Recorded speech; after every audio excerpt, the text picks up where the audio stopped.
Monday morning. Yeah, it's Monday morning. Good. It's good. Good morning. It's actually a good morning.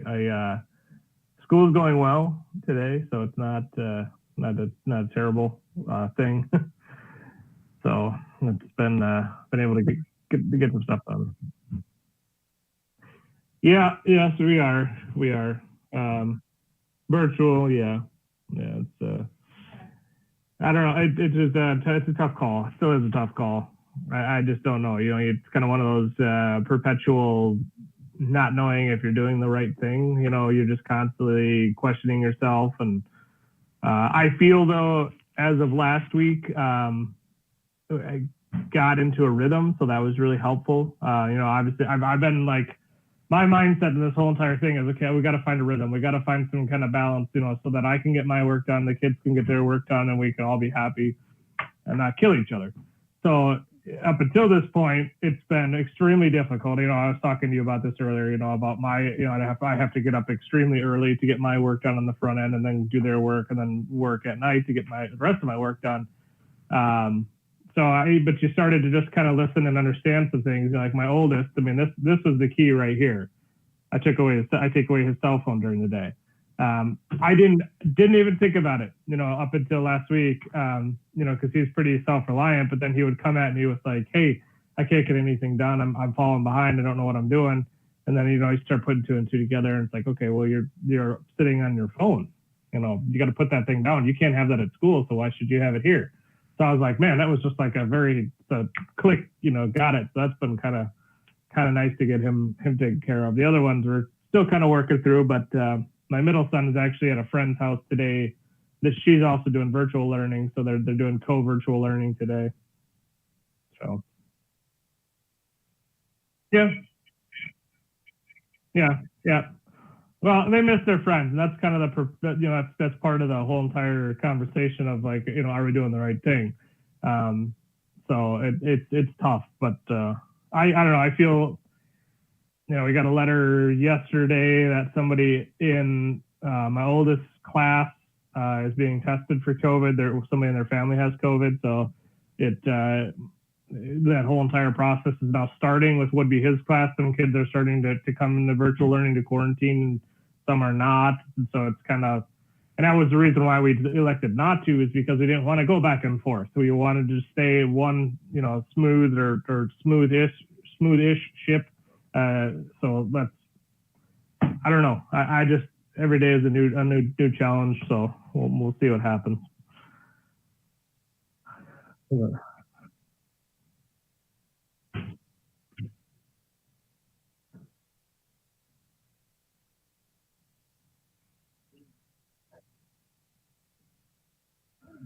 Yeah.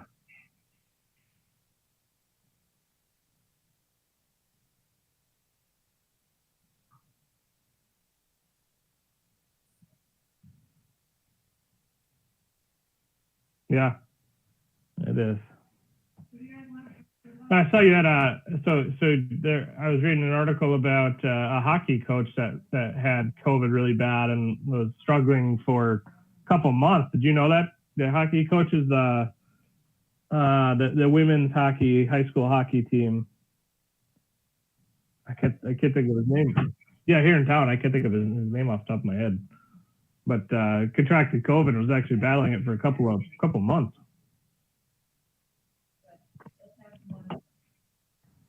Mm-hmm. Yeah, yep, Saudi. Yep.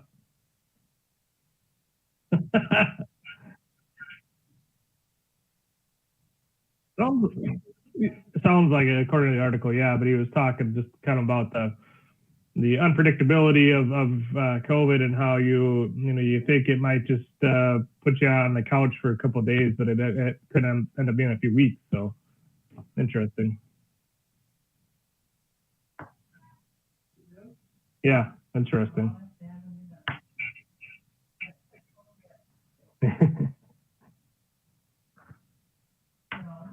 So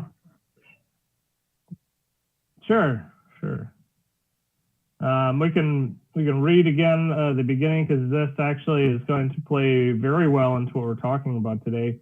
Leaders are the ones who run headfirst into the unknown. They rush toward the danger. They put their own interests aside to protect us or to pull us into the future. Leaders would sooner sacrifice what is theirs to save what is ours, and they would never sacrifice what is ours to save what is theirs. This is what it means to be a leader. It means they choose to go first into danger, head first toward the unknown. And when we feel sure that they will keep us safe, we will march behind them and work tirelessly to see their visions come to life and proudly call ourselves their followers. And this is very, very important today because we are talking about why we have leaders. So it's a nice, quick definition. I mean, if you had to define this chapter, it would be probably right there in that verbiage right there.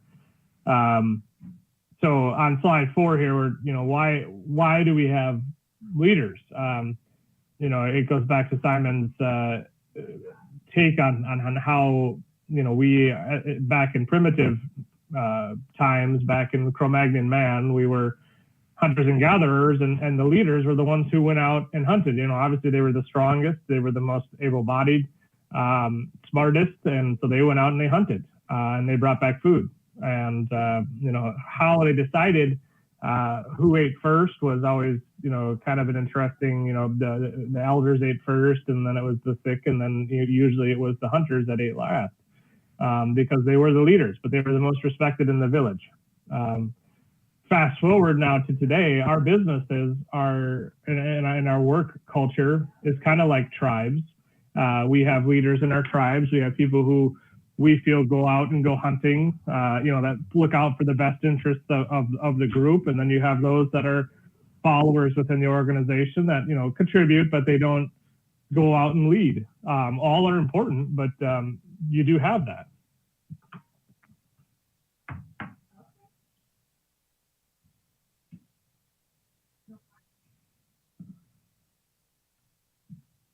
Yeah, you do have it. And, it bounces into the next slide there, slide 5, our image of leaders and what we have as leaders. Simon uses the example of I'm pretty sure nobody would have an issue if Nelson Mandela was given $250 million or if Mother Teresa was given $150 million. Who's going to say they didn't deserve that? They did. It's consequently, you realize that. I mean, if you don't, you really should. It goes back to empathy. You realize that leaders are the ones that have to show up first, stay late. They have to put themselves on the line. It's not just about money. It's just about the amount of themselves that they are investing back into the company for everybody to be able to have a sustainable job, to feed their families. I'm not saying that every organization is structured that way. I think they should be, but those that are ones that lead and push the industry tend to have good leaders, and those leaders are generally very admired. They are very, very little are they questioned. They have that alpha image. You always look through a company and you're like, yeah, that's the alpha dog. That's the high one. So generally you have feelings of great admiration and respect for them. You feel like you're in the presence of something that's great, and that's what you imagine when you think of a leader. We rely on them to keep us safe and protect us. So I pose the question, think, and I pose this to anybody who's listening or tuning in. You think of a leader that you have respected. I'm sure you can think of a million of them, but you think of the ones that really made a great impact on your life, whether it's a church or school and work, and challenge you to really kind of take what they have taught you and reflect back and use that in your own life. For me, it was my grandfather was probably my biggest influence as a leader. Here I saw a guy that went through World War II, D-Day plus 15, went through the Battle of the Bulge, came back, raised a family, raised his ranks up through the fertilizer business and sold that off, and then started this thing called precast concrete. And then actually lived to be 94 years old before dying of esophageal cancer. But what he, to me, I'll tell you the story that, his office and my office were right down the hall from each other, and I had to go to the production floor. I had to go past his office, and so whenever I walked past his office, he'd always do this. He'd hold his finger up, and I'd see his finger go up, and I knew it was time for me to sit down because I was going to get one of my lessons for the day. And it never really mattered what I had going on. I could be knee deep in a project that I had to get done, but you sat down and you listened because I had such admiration, such respect for him and I knew that whatever decision he was going to make was going to lead us into a better place. So you have to reflect on those leaders. I think it's very important.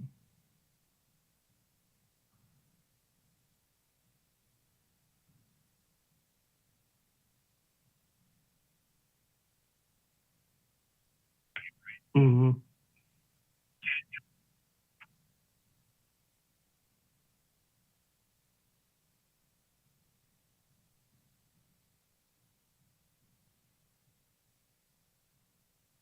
Yeah.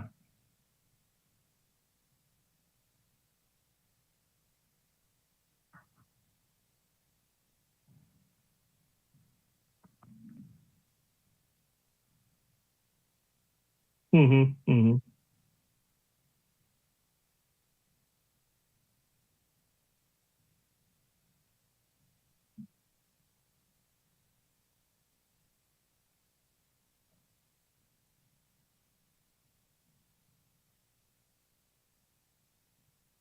Right. Very true.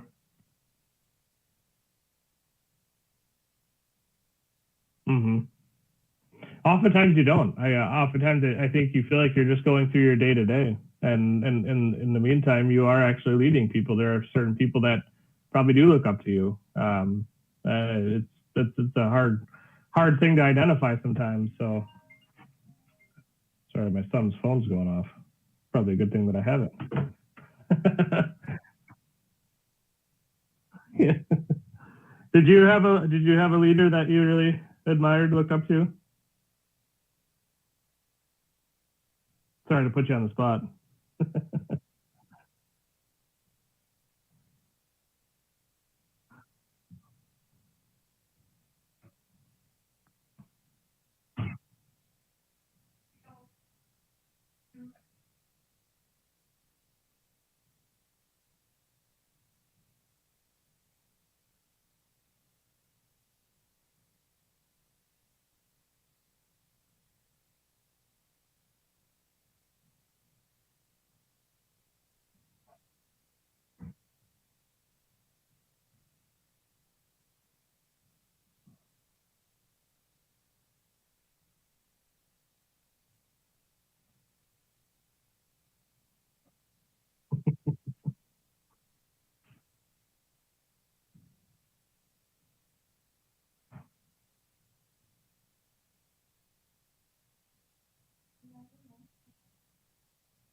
Well, it's interesting when you said you had industry hardscapes leaders. The precast world is very similar. Um, I can recall one of the first times that I ever confronted one of the industry titans, if you will, because I was always kind of under the mindset that they were just on a different level, and you don't go there. You're down here, they're up here. You're never going to get there, so just stay down here, and stay with the commoners, if you will. And the first time I had finally got up enough courage to really kind of break that barrier and go up and just introduce myself was really interesting because I had come to find out that said person was a very influential leader and was actually very willing to sit down and talk and help. And then since we formed great bonds, and I formed great bonds with other leaders, just to really understand how these guys that were super successful, these gals that were super successful, how they got to be. And it's amazing the amount of wealth and knowledge you can get if you just shut up and listen for like 2 seconds about what they're trying to tell you. Because it's no garbage, it's not garbage. So that's interesting. That you kind of have that same experience. So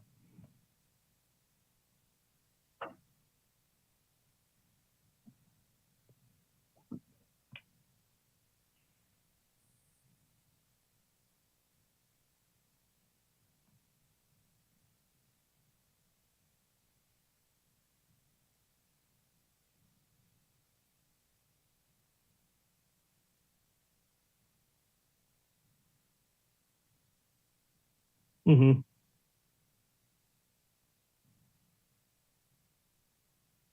Right.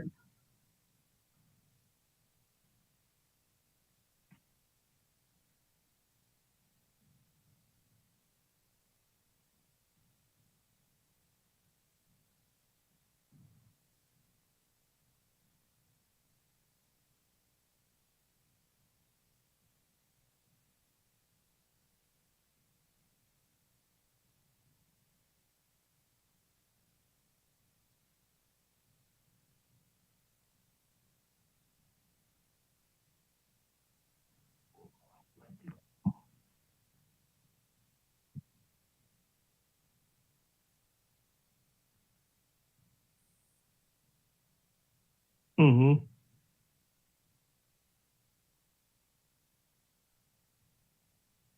Well, and I think I really like your point too about you never know who's watching, especially in this day and age. If you're, if you're, we're young, we're fairly young, and there's other people in this situation as well that maybe you don't know if you're leading or not, and then that's where you really need to go back to that. You never know who's watching. Because if you live in a world where you're just going to constantly take because you felt like you earned it, maybe you feel like you crossed the finish line, and you're just going to take now. You're going to take and rake. I think you're setting yourself up for failure. I think you're setting yourself up for a lonely end to your career, or finish, or maybe your growth will go stagnant because you took too much time taking instead of giving. I think you have to be a giving person. Give your knowledge away. Share ideas, collaborate. Those are terms that I think if you want to be successful, you've got to learn how to live in those terms. If you're not, if you're just going to feel like you're steering your own ship and you don't care who's on board or who's off board, it's not going to end well at all for you. So. All right. Well, this chapter we're going to touch on the EDSO. I said last week that it's going to kind of tie some things together, and it really does, because this is very important. So if you're tuning in and you're not paying attention, this is now the time to pay attention.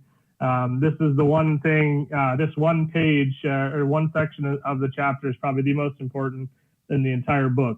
I felt when I read it. It's the one that hit me the hardest. So we look at EDSO again. Our ability to work hard is controlled by our endorphins. Our ability to set goals and muscle through things is dopamine. Our pride is in the form of serotonin, and the feeling of love and belonging is oxytocin. Now, we need all four of those to be firing to understand how we work and how we function. A leader's job, we touched on this last week, a leader's job is to expose and trigger these when needed, to understand how they work. This is not a perfect system, because at some point in time, we can get too much serotonin, so we're walking around puffing our chest out thinking that we're all high and mighty, but we're not getting work done because we're taking too much time gloating. Consequently as well, we can have too much endorphins flowing through, so we're just burying our head into our work and we're not taking the time to reflect and realize where we're going. So that's going to lead to depression. That's going to lead to anxiety, because we just feel like we're trying to just clear the plate just to fill it back up again. So you have to be able to find that balance. And as leaders, we have the ultimate responsibility to find that balance. It's all about balance. And if you are following along in the book, page 88, those last three chapters or last three paragraphs are so important, because we talk all the time with folks about, why can't I find good help? Why can't I retain good help? The answer to that is right here in these three paragraphs. Because, and I'll read this. This is good stuff. We cannot motivate others per se. Our motivation is determined by chemical incentives inside each and every one of us. Any motivation we have is a function of our desire to repeat behaviors that make us feel good or avoid stress or pain. The only thing we can do is create environments in which the right chemicals are released for the right reasons. And if we get the environment right, we can create a culture, an organizational cultures that work to natural inclinations of the human animal. The result will be the entire group of self-motivated people. You think about that for a second. If you get that culture right, You're finding that balance. EDSOs are going off in a continuous circle. They're not, peaks and valleys. They're in a continuous circle. We have now created an entire culture of self-motivated people, people that will function on their own. Okay. He goes on here. The goal for any leader of an organization is to find balance. Very important. When dopamine is the primary driver, we may achieve a lot, but we feel lonely and unfulfilled, no matter how rich or powerful we get. We live lives of quick hits in search of the next rush. Dopamine simply does not help us create things that are built to last. When we live in this hippie commune, the oxytocin gushing, but without any specific measurable goals or ambition, we can deny ourselves the intense feelings of accomplishment. No matter how loved we may feel like failures. The goal, again, is balance. When the system is in balance, however, we seem to gain almost a supernatural ability, courage, inspiration, foresight, creativity, and empathy, to name a few. When all those things come to bear, the results and the feelings that go with them are simply remarkable. I mean, that is probably the best way to write that in how you see a successful company versus a non-successful company. And I'm sure that you have all felt that way. When things are going good, when you feel like everything is clicking, it doesn't feel like you can't do a damn thing wrong. That's when you have found that balance. That's when things are working well. You're not going to find it all the time. It is a constant battle. It's a constant struggle. But the leaders who do it well are the ones that actually are able to get the train back on the track when it starts going off very quickly.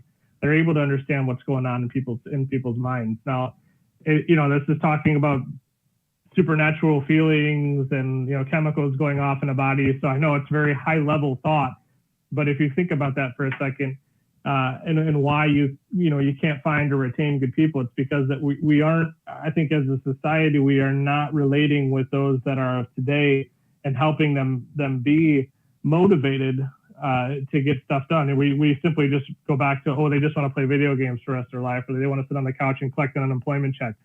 We have not, as a society, exposed the true trigger that is going to make them motivated to work.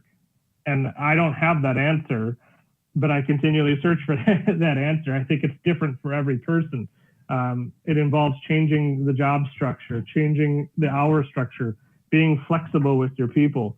I think that it has a lot of involvement to do with it. But those, like I said, if you're going to circle any 3 paragraphs in the entire book, or it's those 3 right there, and read those and truly understand what he's saying there is very important.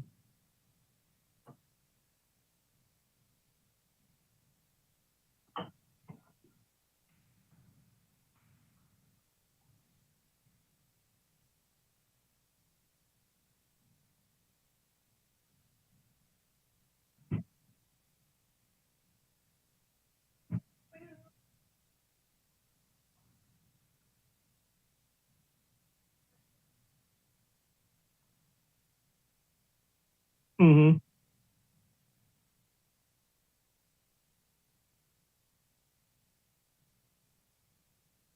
Yeah.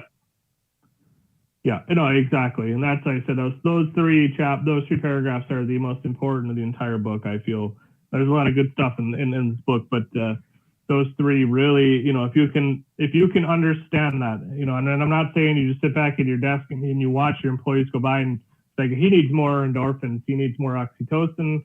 I think a shot of serotonin over there would be good. That's not, you're missing the point. The point is to be able to identify, understand how the body reacts when there's an imbalance. Again, it goes back to the tribe, the balance, the culture. These are all synonymous terms of people who do things well. Instilling that mindset throughout the entire company is so important for finding employees, retaining employees, having a successful company, making your life easier, all of those things. You have to learn from what's being written here and how that all goes off. I mean, that's the chemical way of thinking of how things work. So it's interesting. It is so interesting to understand that.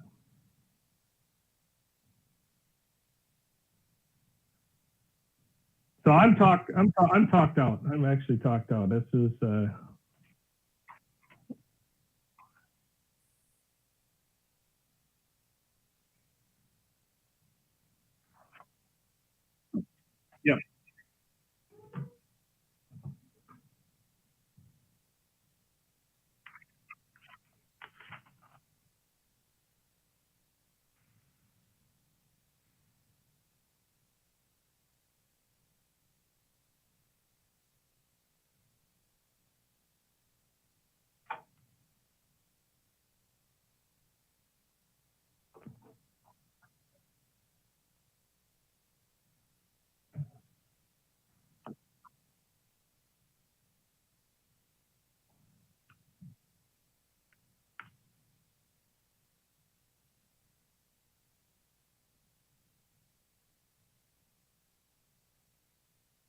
Mhm.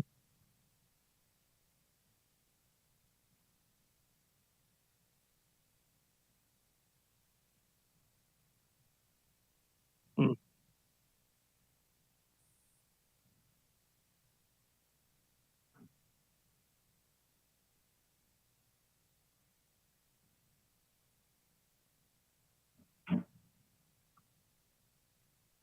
Mhm.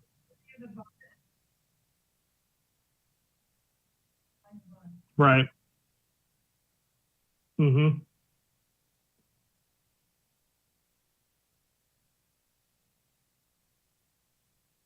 Yeah. Yeah. Mhm. No, that's a good point. Sports do that. I think they do. I experienced that myself.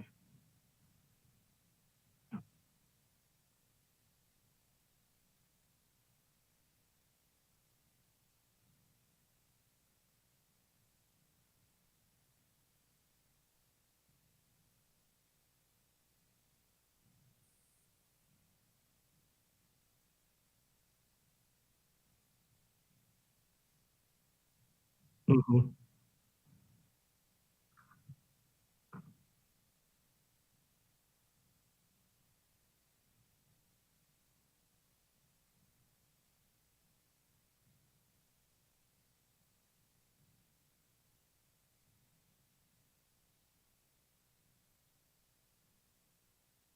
Yeah.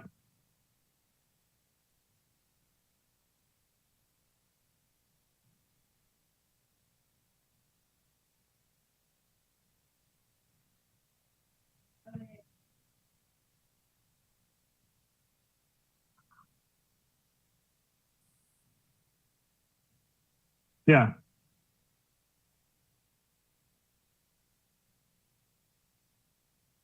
Right. Yep.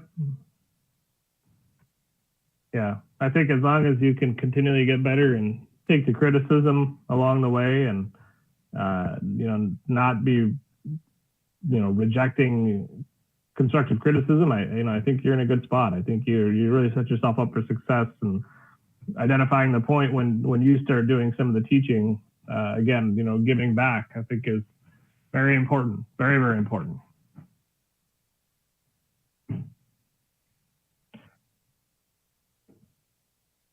Next week, we shift into a new section in reality, kind of getting away from the chemical mindset and talking about reality. The short chapter just talks about the courage to do the right thing, not so much standing up for what you believe in, and not kind of going with the group, going with the flow. So it's kind of I think it's like 3 or 4 pages. It's pretty short, but it's a good chapter.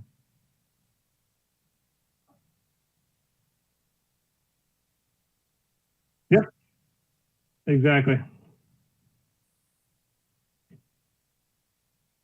We'll see you.